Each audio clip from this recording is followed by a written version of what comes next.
do I start it? Absolutely. Say a few opening words. Yes, sir.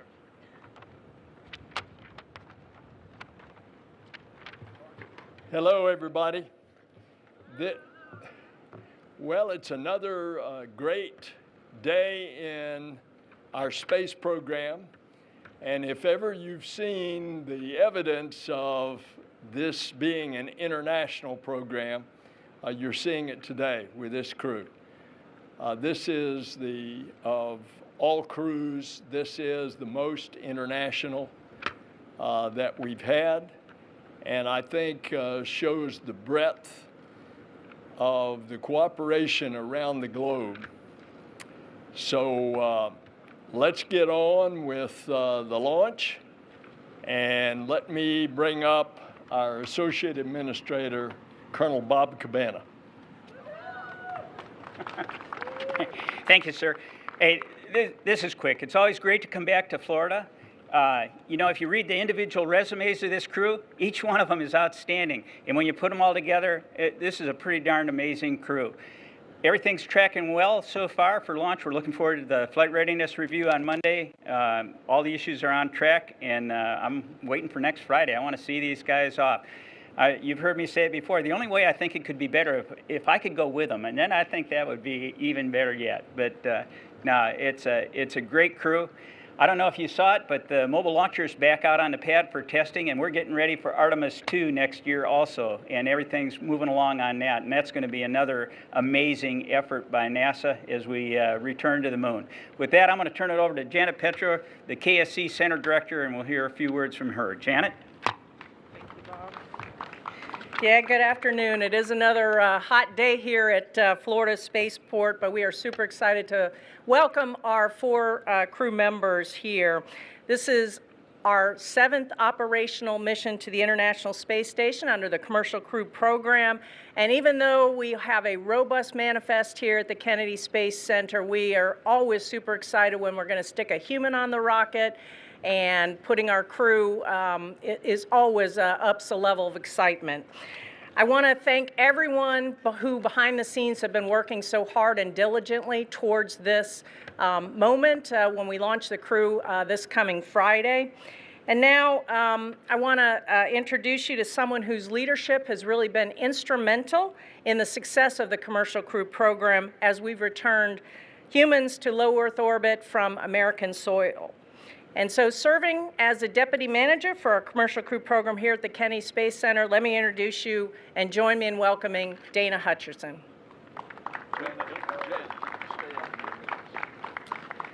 Thank you. I'm very excited to be here, and welcome to the crew who just arrived. It's hard to believe we're on our 7th rotational mission, 8th launch of sending astronauts to the International Space Station from U.S. soil.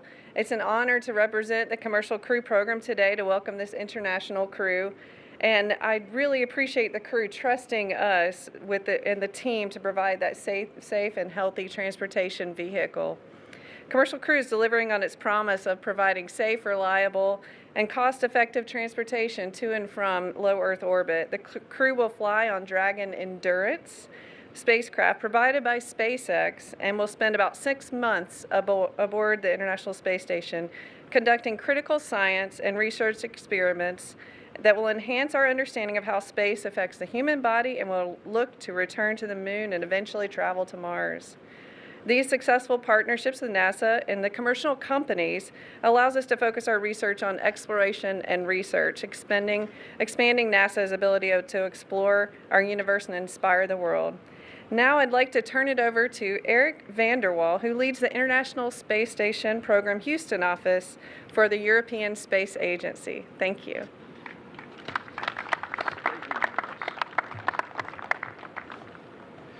Thank you so much, Dana. My name is Eric Vanderwall. I'm the head of the European Space Agency Houston office. And it's really a great honor to be here to welcome this amazing crew. As Bob Cabana often said, it's good to be flying again. And this is very applicable to ESA this time. We flew on Crew 2, we flew on Crew 3, we flew on Crew 4, and here we are with Andy on Crew 7. It's so great to see Andy about to embark on his 2nd flight to the ISS. this time for a long-duration stay, 6 months. Also, he will be the first European pilot on the Crew Dragon vehicle, and later we're going to see him in the role of the ISS commander on the space station. When I look at these astronauts, I do not only see a group of very committed, talented, gifted individuals, but I also see a fantastic picture that displays the multicultural endeavor and the incredible partnership that we have in the ISS. Doing science is key for the ESA ISS program, and we look forward to the extension of the science complement, or the execution of the science complement of the Huygens mission. There will be more than 30 European experiments, and this will contribute to the continuation of European science in low Earth orbit and help push the boundaries of human space exploration, not only in low Earth orbit, but also beyond. I want to thank the whole NASA team, all the SpaceX teams, all the teams at ESA who worked so hard to get us where we are today, and most importantly, ensure that we're flying safely. I want to read a quote from a former US president. It goes as follows. Mankind is drawn to the heavens for the same reasons we were once drawn into unknown lands and across the open sea. We choose to explore space because doing so improves our lives and lifts our national spirit. Let us continue this journey. George W. Bush. With that, I say Jasmine, Andy, Satoshi, and Konstantin, I wish you all a great journey. Go Crew 7, and Andy, go reizen. Thank you.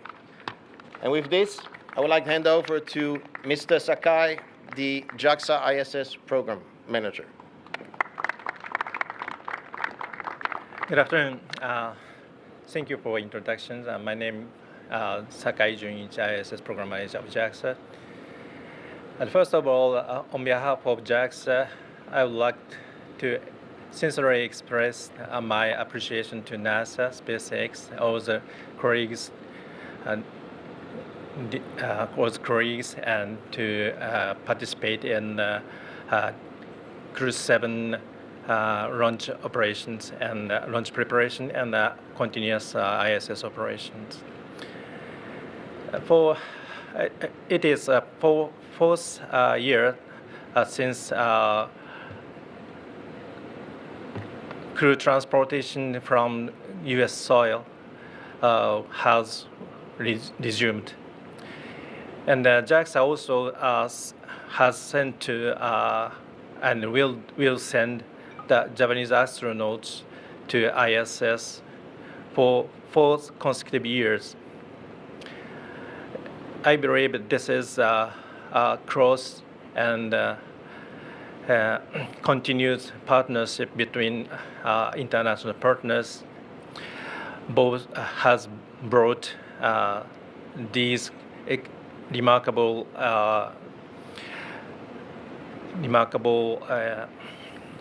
opportunities to us. So this is first flight since Japanese government determined to extend the ISS operation beyond 2024. And this mission will be the second flight and the second long-term resistance in ISS for Japanese astronaut Furukawa Satoshi. He will work out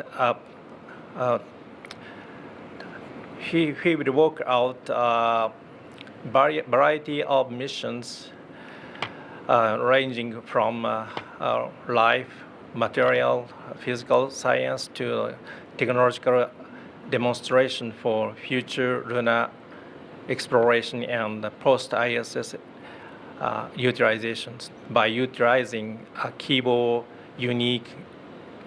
unique environment to conduct various missions with in collaboration with astronauts from international partners.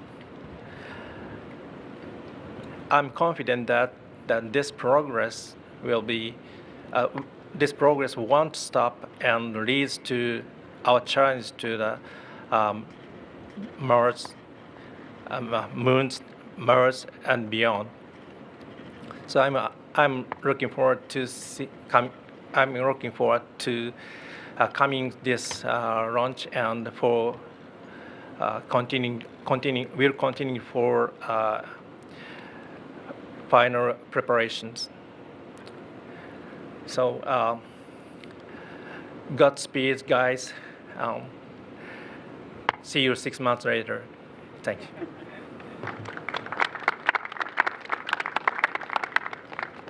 And at this time, we will now open it up for the crew to offer some final remarks.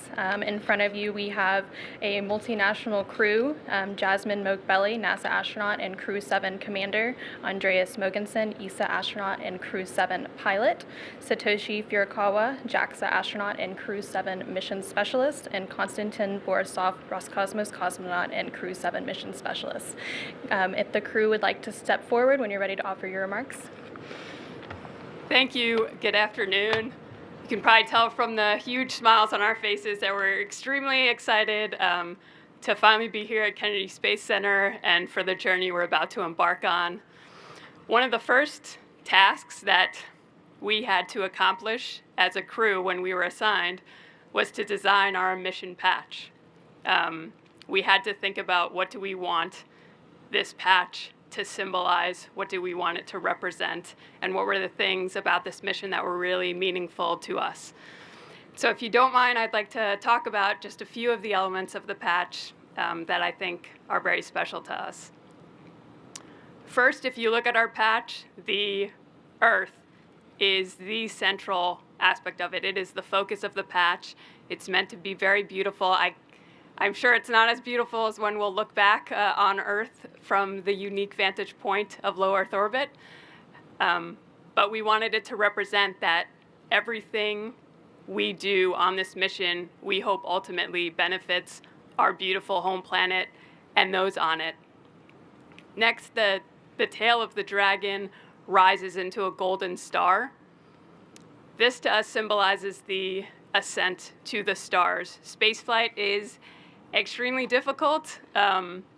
It requires perseverance, it requires vigilance, and this was kind of our thank you to the pioneers of spaceflight who paved the way for us to be here today, and for all those on our team who've prepared us for this moment and will support us throughout the mission and upon our return.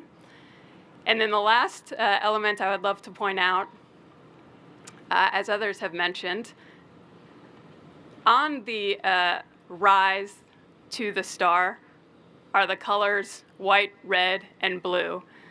Those colors encompass the colors that make up the flags of our 4 nations. We are extremely proud, and I know I personally am humbled to be a member of this incredible crew, where if you look at our 4 patches, you'll see a different nation's flag on each one. We hope this represents what we can accomplish when we work together in unity and cooperate together. And we think this really is what the International Space Station is all about. And lastly, I'd again like to thank those that supported us, especially our families. With that, I'd like to hand it over to Andreas Mogensen, the pilot for Crew 7. And as stated, he'll be our commander on board the International Space Station.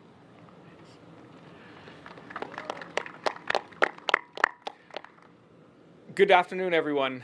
It's an honor to represent the European Space Agency as pilot of Crew 7, and it's an honor to be part of this very international crew. Not only are we an international crew, but our training and preparation have taken us around the world. And I'd like to thank all of our partner agencies, NASA, ESA, JAXA, and Roscosmos for preparing us so well and getting us to this point where we are today, ready to embark on a long-duration mission to the International Space Station. As soon as I landed in Soyuz in Kazakhstan after my first mission in 2015, I knew that I wanted to go back to space. I wanted to go back to the International Space Station. And I'm so happy that the day is almost here. It's hard to describe what an incredible place the International Space Station is. I didn't realize it until shortly before docking on my first mission, when I looked out the windows of the Soyuz spacecraft and I could see the gigantic solar arrays stretching out in space next to me.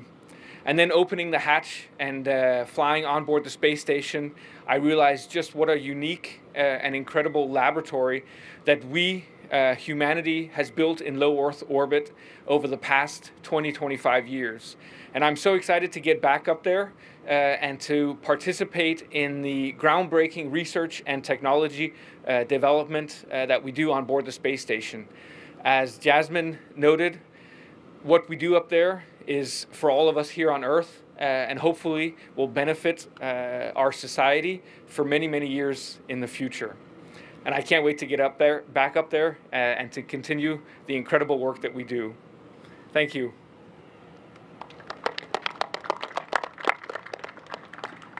Hello, I'm happy to be here at the launch and landing facility because it was formerly called Shuttle Landing Facility.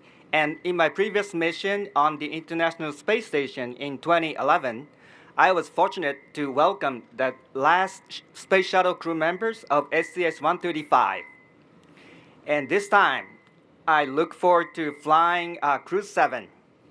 And I am very excited to work in the outstanding international team of NASA, SpaceX, ESA, CSA, Roscosmos, and JAXA. And onboard the International Space Station, using the special, unique environment like long-lasting microgravity, I'd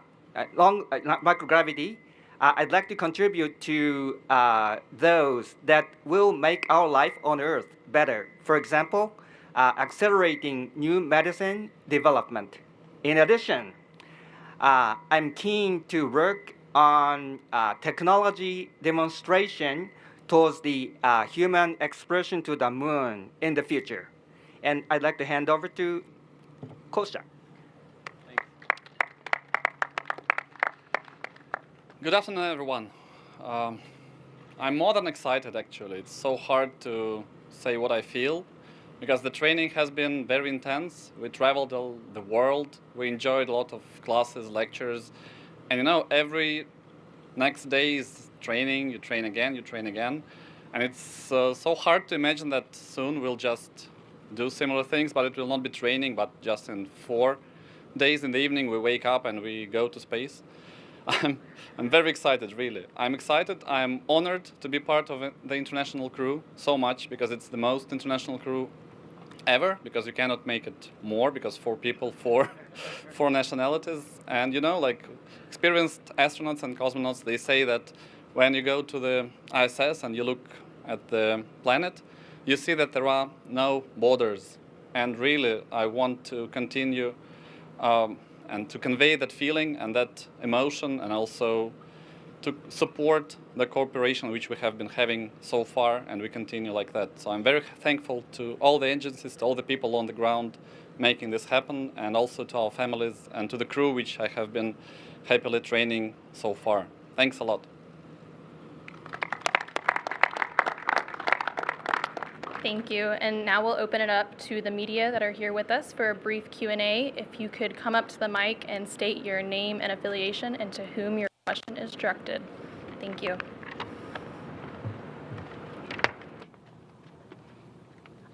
Hi, thanks for taking our questions today. My name is Richard Tribu. I'm with the Orlando Sentinel. This is really for the entire crew. You are going up and becoming part of Expedition 70, which is also going to be a bunch of rookies. I mean, Satoshi is the only long-term one, as well as the one person from the Soyuz. So my question to you is, have any of the rookies on this mission been given advice on what to look out for? And Satoshi, are you holding back on anything to see if they mess up so that you can tell them lightly how to correct that action? Thank you.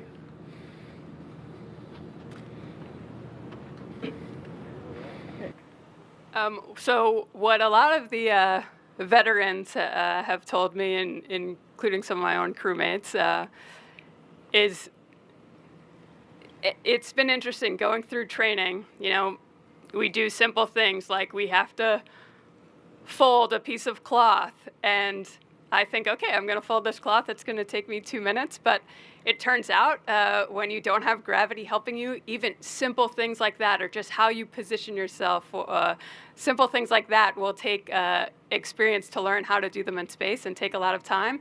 And also just on a larger level of just focusing on what you're doing every day, we have numerous things we're doing up there, from capturing the vehicles that are bringing us supplies and science experiments, to performing spacewalks, to performing science experiments on ourselves and on other things, and to just focus on what you're doing in the moment. And lastly, not forget to look out the window.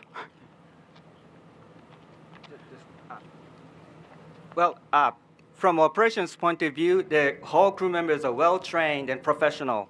And microgravity is special and unique, but it's a kind of minor thing. You can catch it up with a good learning curve, so no problem at all. But my small advice was especially right after insertion, just move slowly. Don't move your head abruptly. That would make you in a bad situation.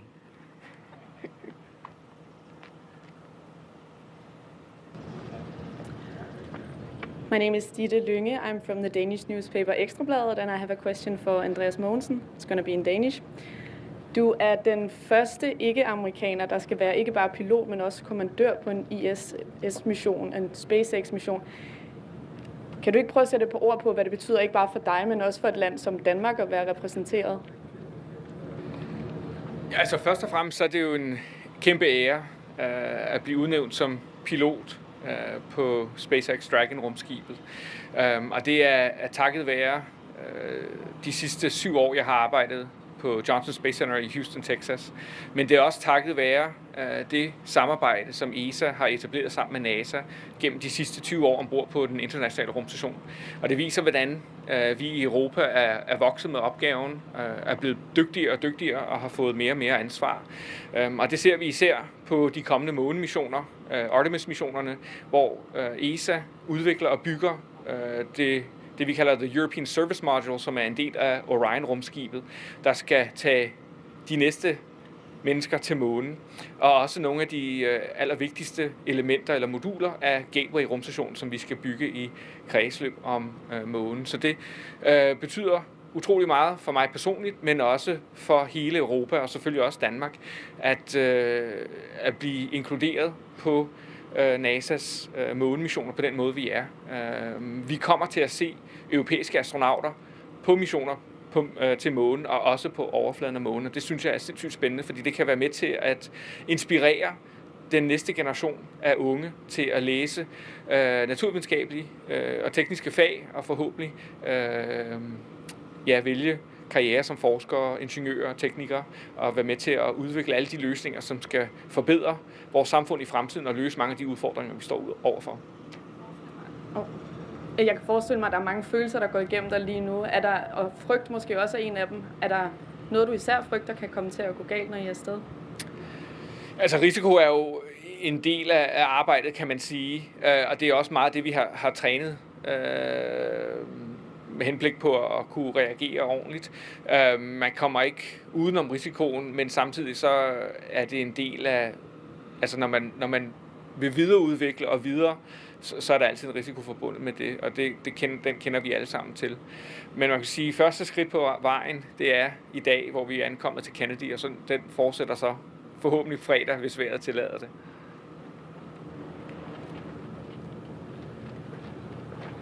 Hi, Ken Kramer, Space Up Close. Congratulations on being the most international crew, and good luck with your flight. So, I'm a scientist. I'd like to ask all of you, tell me about the most interesting 1 or 2 science experiments that you're going to be doing when you're up there, and if any of you will be doing spacewalks. Thank you.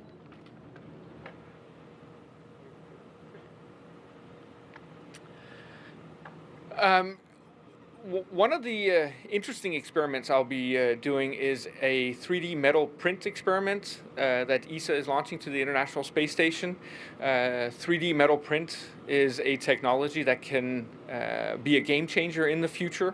On board the International Space Station, we receive a lot of cargo vehicles that contain reserve parts, spare parts, because things have a tendency to break down, to be worn out, and we spend a lot of time replacing and repairing items. When we travel further into space, as a first step to the moon, and later hopefully onwards to Mars, we need to be a lot more self-sufficient, and one of the ways we can do that is by being able to print spare parts or tools in space, and hopefully 3D metal print is a first step towards that.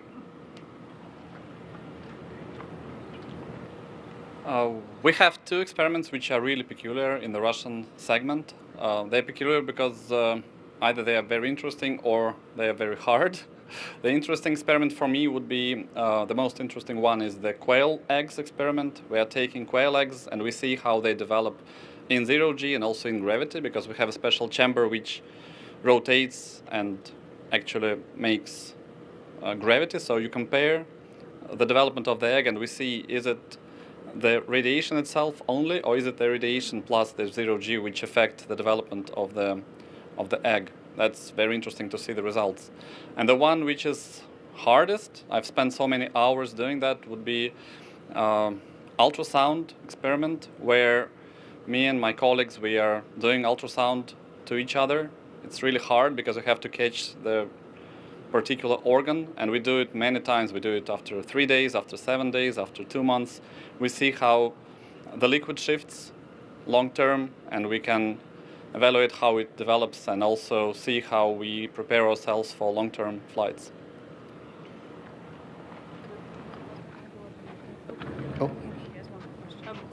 One of the things we can do up there that I think is really interesting and exciting as someone who doesn't have a background as a scientist is when you look at cell cultures here on Earth, because we do have the effects of gravity. When you develop a cell culture, it's two-dimensional.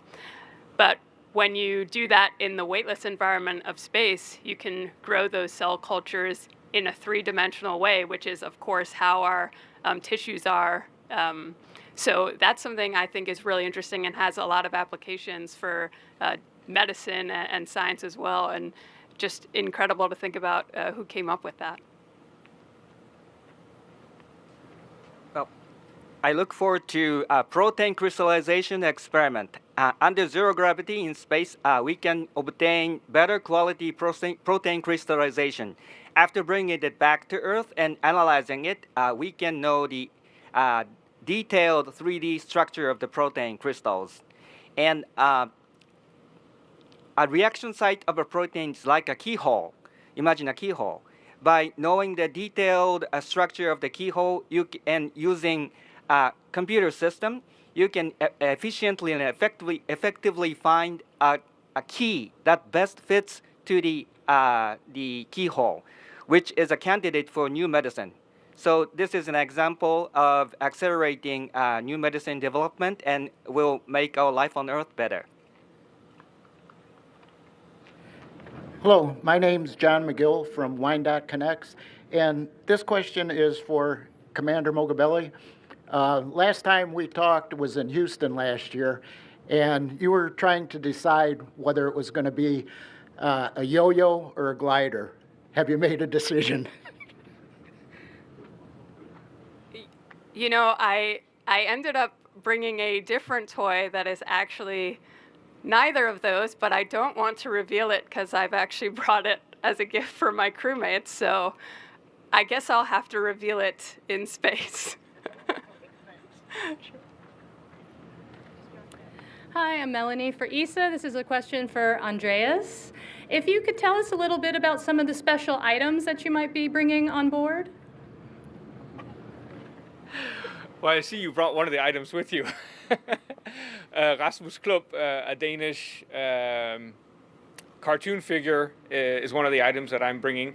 Rasmus Klump is characterized by being incredibly inquisitive and spends a lot of his time in the cartoons exploring the world on his ship with his friends. I have a lot of other cultural items with me as well on this mission from Denmark and the Faroe Islands and Greenland, sorry. And I will be revealing them step by step throughout the mission. Thank you. Hello there, I'm Greg Diesel-Walk with Earth Sky, and my question is for Satoshi. What's the biggest difference in your training with the Dragon versus your previous mission in the Soyuz? Okay. To me, essentially the same, but the emphasis is more on the theory or how things work, the systems work when it comes to Soyuz. And regarding the Crew Dragon system, the emphasis is more on the operation side, and either works. Both are good. Hi, I'm Mikio from NHK. My question is for Furukawa-san. So can you please answer in Japanese, please? And my question is in Japanese. So 古川さん、今回ようやくケネディスペースセンターに到着されましたけども、まず今どういう気持ちでいらっしゃるか、それから打ち上げまであと5日ほどありますが、その5日間どのようにして過ごされるか。それから先ほどもありましたように、今回4年連続で日本人宇宙飛行士がここから打ち上げられるということになりますけれども、古川さんご自身が日本人宇宙飛行士として自分をどのように位置づけられていて、どのような役割を果たそうとされているか、お答えいただけますでしょうか。Okay. Let me talk in Japanese because he asked in Japanese. まずこちらシャトルランディングファシリティに来られてとても光栄に思っています。先ほど冒頭の英語でもお話しさせていただきましたけども、最後のスペースシャトルクルーをお迎えしておりましたので、とても光栄に思います。で、打ち上げまでの5日間についてはさまざまな最後の詰めの準備をしていきます。その中には打ち上げに向けた実際通りのリハーサルとかもあります。仲間と一緒にそういうのを進めていきます。で、私日本人飛行士としてしっかり若田飛行士からバトンをもらったと思ってますので、しっかりそれをしっかり走って仕事をしてつないでいきたいと思います。ありがとうございます。Thank you so much.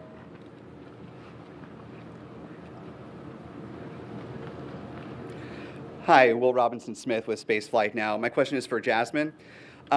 You'll be joining your turtle crew or teammates on the station, Woody and Frank. What's it like continuing what Raja lovingly called the turtle takeover? And what advice did you get from your classmates that have flown and come back to Earth? Yeah, so I think most people know by this point our turtle class, the group of astronaut candidates selected in 2017, is extremely close. I love Raja's turtle takeover, and I'm extremely excited to see Frank and Woody up there, and also while I'm up there to welcome Laurel and eventually Matt Dominic as well. We hope to continue the turtle takeover in space. They've passed on some of the words I've already said, but the big things are don't forget to be in the moment, don't forget to look out the window, and don't forget to just take things one step at a time. It's a incredible experience, but it is also a lot of hard work at the same time.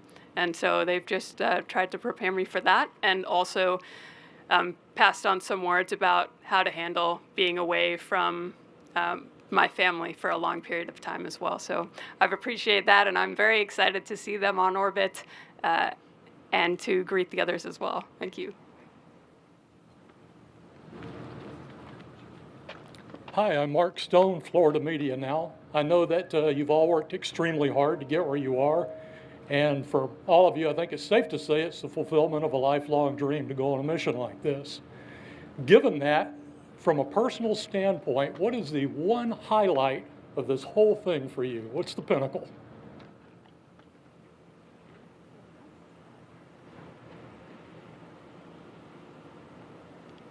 It is indeed very big thing. It's hard to grasp with your mind. But for me, it's not one, it's two. It's flying in weightlessness for so long. Not for 20 seconds, not for a minute, but like for days and hours. Like go to bed in 0G, wake up and suddenly know that you're still in 0G and you float out. For me, that's the emotion. And also looking out and see our planet, the dark, like the night, the day, the sunsets. That's for me. It's not one thing. It's two things. That's how at least I imagine it right now.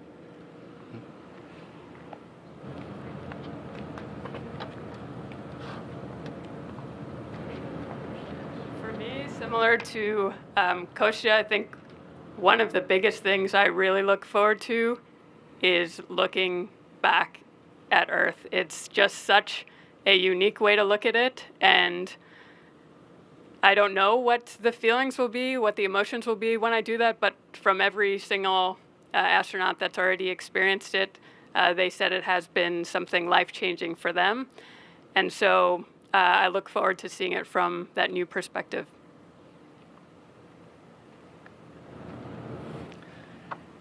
Since my two crewmates both mentioned looking down at the Earth, I'm going to make a plug for looking out at the universe, because that's one of the things that really struck me on my first flight, was sitting in cupola looking out at the night sky, out of the stars, when we were on the night side of the Earth.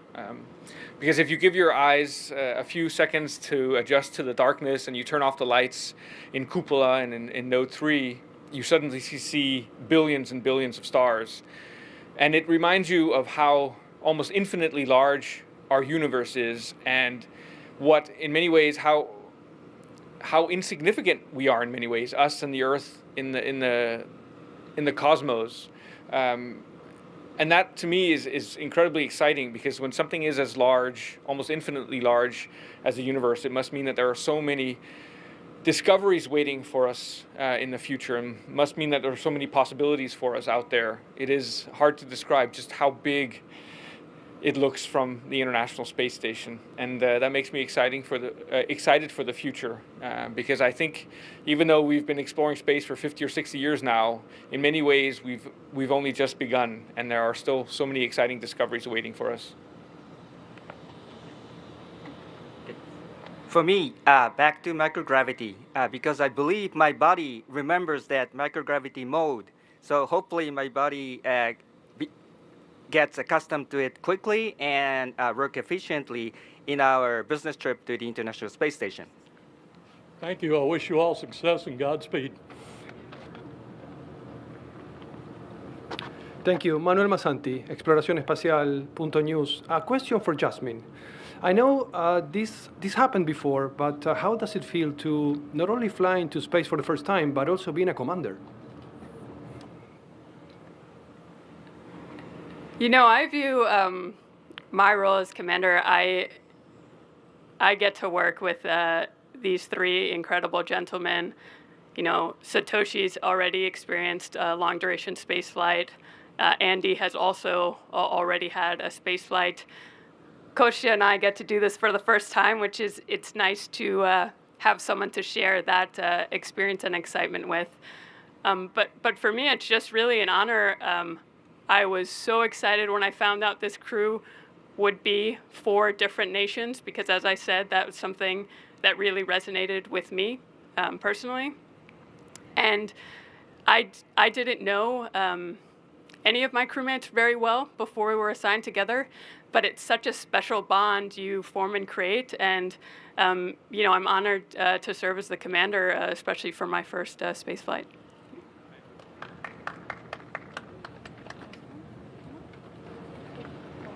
Hi crew, my name is Astrid from Space Scout, and my question is, what portions of this expedition are you most excited for, and what is the most challenging?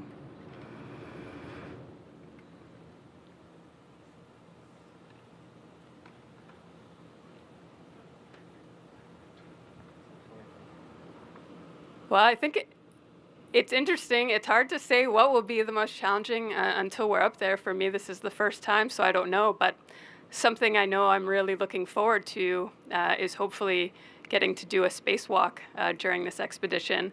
That, for me, during training, has been one of the most challenging aspects, and something that made me feel really fulfilled when I started to finally figure out how to work with the suit and not fight it and to be efficient. So something I really look forward to and hope I get to do is go out on a spacewalk. Thank you. Enjoy the ride.